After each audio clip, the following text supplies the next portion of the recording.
Hello दोस्तों, आज के जो वीडियो में हम बिजनेस इकोनॉमिक्स 1 पे बात करने वाले हैं। इनके कितने चैप्टर्स होते हैं, चैप्टर्स की आपको यूनिट्स कितनी पढ़नी पड़ती है, और लास्ट में देखेंगे हम पेपर पैटर्न क्या होता है बिजनेस इकोनॉमिक्स 1 का। दोस्तों ये जैसे कि मैं आपको पहले भी बता दिया हूँ कि जो फर्स्ट ईयर ऑफ बैफ है, फर्स्ट सेमेस्टर, उनमें ही टॉपिक आता है। फर्स्ट सेमेस्टर में आपको 7 सब्जेक्ट होंगे।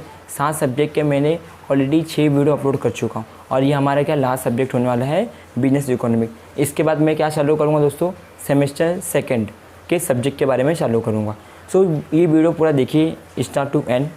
आपको कुछ भी क्वेश्चंस होता है दोस्तों, तो वीडियो के एंड में आप कमेंट सेशन में आप अपना क्वेश्चन पूछ सकते हो, या फिर आप मुझे फॉलो करिए इंस्टाग्राम पे। वहाँ पे भी आपके जो भी पर्सनल क्वेश्चंस रहेंगे रिगार्डिंग एजुकेशन के रिगार्डिंग, आपको करियर गाइडेंस के रिगार्डिंग, तो जितना भी मेरा आंसर होगा पॉसिबल देना चाहूँ मैं आपको दे दूँगा दोस्तों। ठीक है, अब बात करते हैं दोस्तों बिजनेस इकोनॉमिक्स 1। ठीक है, बिजनेस इकोनॉमिक्स 1 बात करने से पहले दोस्तों, आप अभी तक मेरे चैनल को कनेक्ट नहीं हुए, अभी तक आपने मेरे चैनल को सब्सक्राइब नहीं किया है, तो दोस्तों सब्सक्राइब कर लीजिए और बेल आइकन बटन को भी प्रेस कर लीजिए। ऐसे ही वीडियो आपके लिए आते रहेंगे। दोस्तों बिजनेस इकोनॉमिक्स 1 की जब हम बात करते हैं तो आपके मन में ऑलरेडी आ जाता है बिजनेस इकोनॉमिक्स आपने पढ़ा है, बिजनेस नहीं पढ़ा है, आपने इकोनॉमिक्स पढ़ा है, 12th में आपने इकोनॉमिक्स पढ़ा है।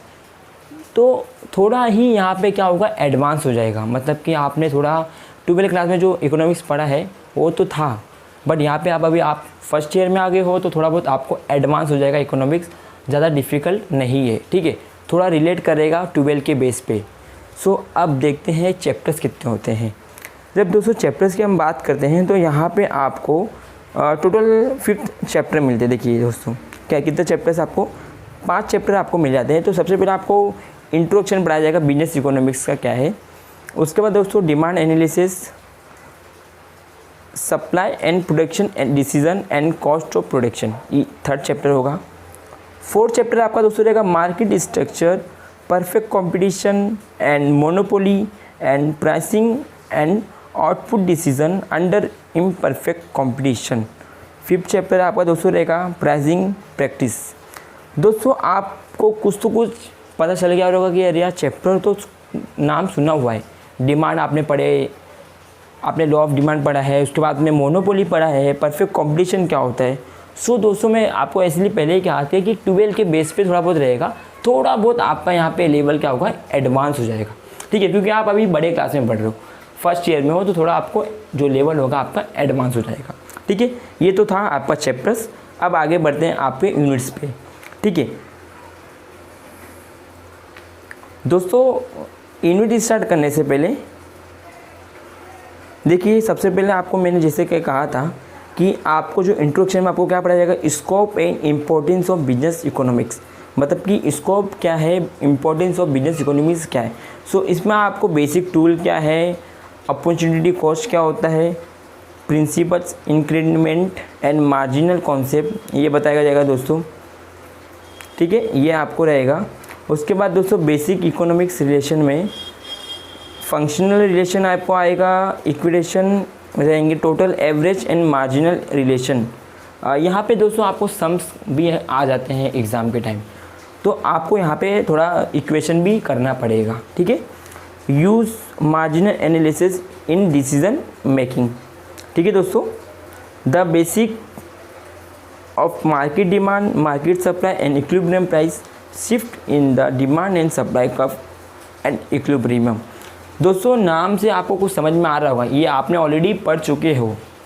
मतलब आपने 12 में पढ़ा है, डिमांड क्या है, सप्लाई क्या है, इक्विलिब्रियम आपने पढ़ चुके हो, तो यहाँ पे आपको थोड़ा इंटरलिंक कर देगा। ठीक है, थोड़ा आपको कोई डिफ़िकल्टी नहीं होगी।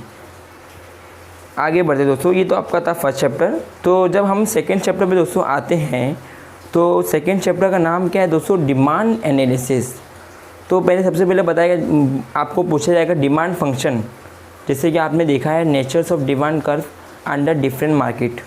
ठीक है, मीनिंग क्या है, सिग्निफिकेंट, टाइप्स ऑफ मेजरमेंट और इलास्टिक ऑफ डिमांड, जैसे कि आपने पढ़ा था price, income, cross and promotional, relationship between elastics of demand and revenue concept. ठीक है दोस्तों, समझ में आ रहा होगा आपको। इन डिटेल में आपको पढ़ना है तो आपको टेक्स्ट बुक में आपको पूरा मिल जाएगा। मैं सिर्फ आपको सिलेबस की यूनिट डिस्कस कर रहा हूँ दोस्तों। ठीक है, demand estimate and forecasting, demand को एस्टीमेट करना और फोरकास्ट करना, उसमें आपको मीनिंग एंड सिग्निफिकेंट पढ़ाया जाएगा। उसके बाद methods, demand estimated, survey and static methods. So ये आपको दोस्तों रहेगा, ठीक है। अब दोस्तों आगे बढ़ते हैं हम लोग थर्ड चैप्टर में। चैप्टर्स इजी दोस्तों, जब मैं बात करता हूँ इकोनॉमिक्स की, तो दोस्तों कभी भी अपना आपको ये मत समझना कि इकोनॉमिक्स डिफ़िकल्ट है। दोस्तों सबसे इजी लैंग्वेज इकोनॉमिक्स है, आप इसको समझ के अपने ओन वर्ड्स में भी लिख सकते हो, ठीक है। आगे बढ़ते हैं हम लोग दोस्तों।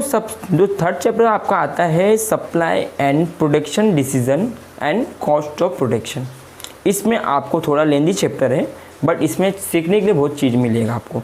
सबसे पहले आपको दोस्तों बताया जाएगा प्रोडक्शन फंक्शन क्या होता है, short run analysis with law of variable proportion, production function with law two variable input, ठीक है। ये देखिए यहाँ पे आपको एक चीज़ मैं बता देता हूँ दोस्तों,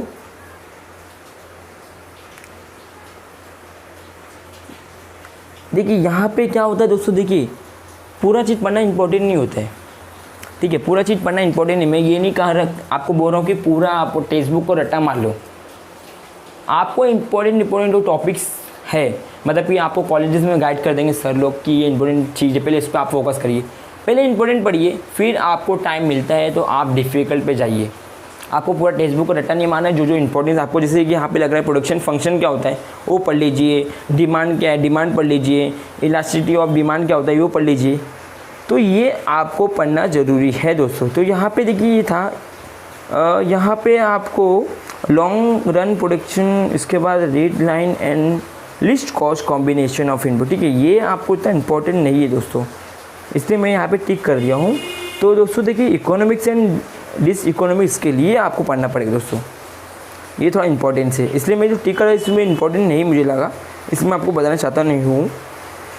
दोस्तों कॉस्ट कॉन्सेप्ट की जब बात करते हैं तो कॉस्ट कॉन्सेप्ट में हम लोग जब ये बढ़ेंगे तो accounting cost and economics cost होता है दोस्तों, ये आएगा दोस्तों correct. Implicit and explicit cost, इसके बारे में आपको मीनिंग पढ़ लेना दोस्तों, ये तो आपको बोर्ड एग्जाम में पूछ लेता है। मतलब बोर्ड एग्जाम तो अभी आपका नहीं होता है, आप आपको कॉलेज में एग्जाम होता है, तो बोर्ड एग्जाम अभी नहीं माना जाएगा अभी, ठीक है। फिक्स एंड वेरिएबल कॉस्ट हो गया, total average and marginal cost, ठीक है।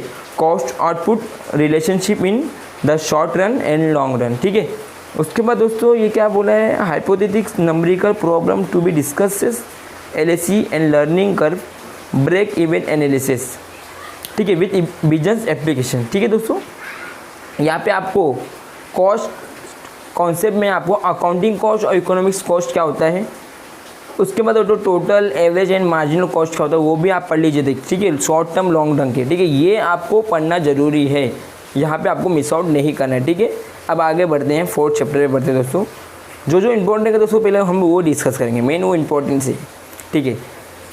फोर्थ चैप्टर में दोस्तों मार्केट स्ट्रक्चर में perfect competition and monopoly and pricing and output decisions under imperfect competition, ये तो इजी, सबसे इजी चैप्टर मुझे यही लगता है। मोनोपोली, जब बात करते हैं मोनोपोली तो सिंगल सेलर, आपको पता है mono mean single and poly mean seller, so वो ज़्यादा ही ईजी लगता है मुझे, आपको पढ़ने में भी ईजी लगता है दोस्तों, ठीक है।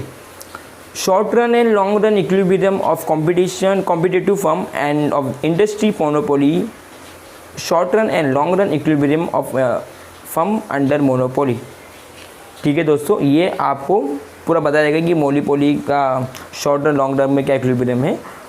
मोनोपोलिस्टिक्स कंपटीशन ये हो जाएगा आपको। उसके बाद दोस्तों ओलिगोपोलिस्ट मार्केट क्या है, ओलिगोपोली मार्केट क्या होता है, सो ये आपको पढ़ाया जाएगा यहाँ पे, ठीक है, मार्केट स्ट्रक्चर में। इजी चैप्टर है ये आपको दोस्तों, ये इंपॉर्टेंट चैप्टर है, ये आपको स्किप नहीं करना है, ठीक है दोस्तों। फिफ्थ चैप्टर पे हम लोग आते हैं। तो फिफ्थ चैप्टर पे जब आप देखते हो तो प्राइसिंग प्रैक्टिस, यहाँ पर आपको cost plus cost pricing, marginal cost pricing, markup pricing, discriminating pricing, multiple product pricing, transfer pricing, ये सब के बारे में दोस्तों पूरा पढ़ाया जाएगा, ठीक है। इस पे आपको ध्यान देना है थोड़ा बहुत, मैं ऐसा भी नहीं कह रहा दोस्तों ईजी रहेगा, थोड़ा डिफ़िकल्ट रहेगा, क्योंकि मैं आपको ऑलरेडी बोल चुका हूँ कि थोड़ा लेवल इन्हांस रहेगा, एडवांस रहेगा। तो इसका मतलब ये नहीं कि ज़्यादा ही नॉर्मल लेवल है, तो टेक्स्ट बुक जब आप लोगे तो बहुत ज़्यादा बड़ा सिलेबस दिखेगा, बट जब इसको आप पढ़ोगे तो थोड़ा कम ही हो जाएगा। ठीक है, ये था आपका ये। ठीक है, अब आप बात करते हैं दोस्तों पेपर पैटर्न क्या होगा बिजनेस इकोनॉमिक्स 1 का। ठीक है, बिजनेस इकोनॉमिक्स पेपर पैटर्न की बात करने से पहले थोड़ा इंपॉर्टेंट चीज़ भी देख लेते हैं दोस्तों। पेपर कितने मार्क का होगा? 75 mark. Question to be set 5 question आएंगे। 2.5 आवर्स मतलब कि 2.5 घंटे का पेपर होगा आपका। All questions are compulsory carry 15 marks each. दोस्तों 75 मार्क का आपका पेपर होगा तो 25 मार्क क्या होगा? देखिए 25 मार्क आपका इंटरनल होगा, 75 मार्क आपका एक्सटर्नल होगा। इंटरनल में भी 2 पार्ट में डिवाइड है, तो 20 मार्क का आपका असेसमेंट होता है कॉलेजेस में, और 5 मार्क्स आपके क्लास पार्टिसिपेंट होता है जो कि आपको प्रोफेसर प्रोवाइड करते हैं। कॉलेज में जो प्रोफेसर होंगे उसके बेस पे आपको जज करके 5 मार्क देते हैं, या फिर लोग अपना असाइनमेंट देते हैं या कोई टास्क देते हैं, उसको कंप्लीट करिए और 5 मार्क्स लेके जाइए, ऐसे होता है। और जो 20 मार्क्स से आपका एग्ज़ाम होगा उसमें जितना आपका मार्क्स आता है उसको ऐड होके आपको मिलेगा। ठीक है, 75 मार्क आपका क्लियर हो गया। यहाँ पे पूरा 75 मार्क का एग्ज़ाम होगा।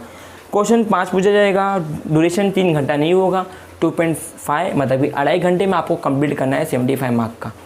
ठीक है, कुछ एक्स्ट्रा टाइम नहीं मिलेगा आपको।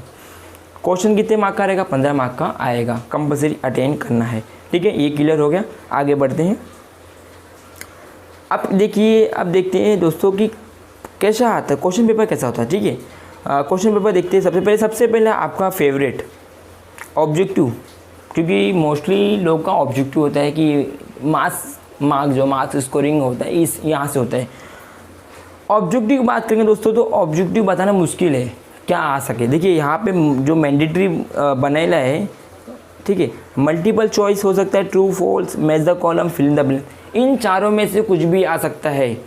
देखिए जो ए लिखा है और बी लिखा है, सब question to be ask 10 and to be answer in 10 question पूछा जाएगा, 8 को आंसर करना है। मतलब कि आप 10 का 10 ही लिख के आइए, 2 रॉन्ग भी हो तो कुछ टेंशन नहीं होगा। ठीक है, सब question to be ask 10 and to be answer it any 7, 10 पूछा जाएगा, अगेन 7 करके आना। मतलब कि इट मीन्स 20 क्वेश्चन पूछा जाएगा, उसमें से आपको 15 ही करना है, 15 मार्क मिलेगा।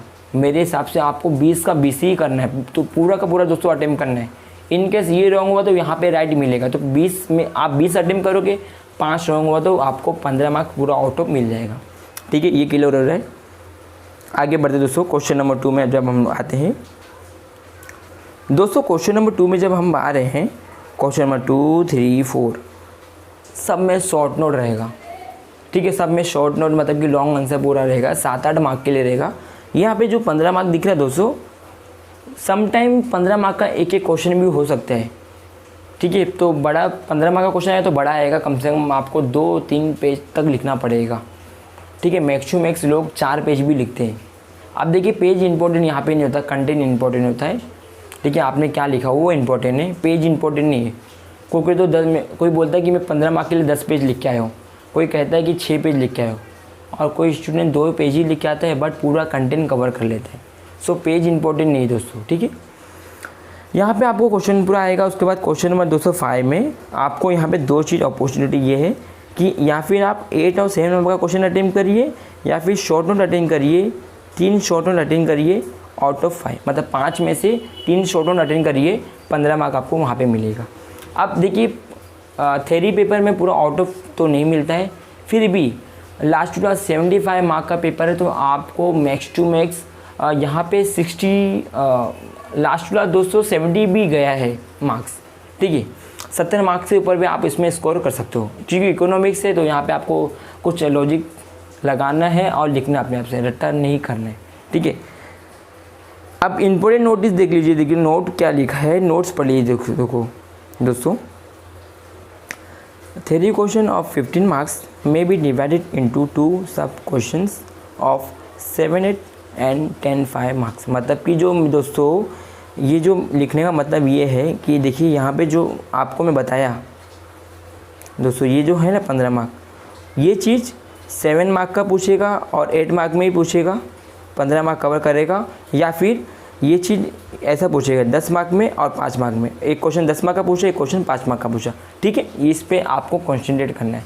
कभी भी कुछ भी क्वेश्चन आ सकता है दोस्तों, डिपेंड करता है अब आपकी कॉलेज पे। पहले क्या होता था दोस्तों, पहले मुंबई यूनिवर्सिटी पेपर पैटर्न भेजते थे, अब आपके कॉलेज में ही पेपर बनता है और आपको लिखना पड़ता है।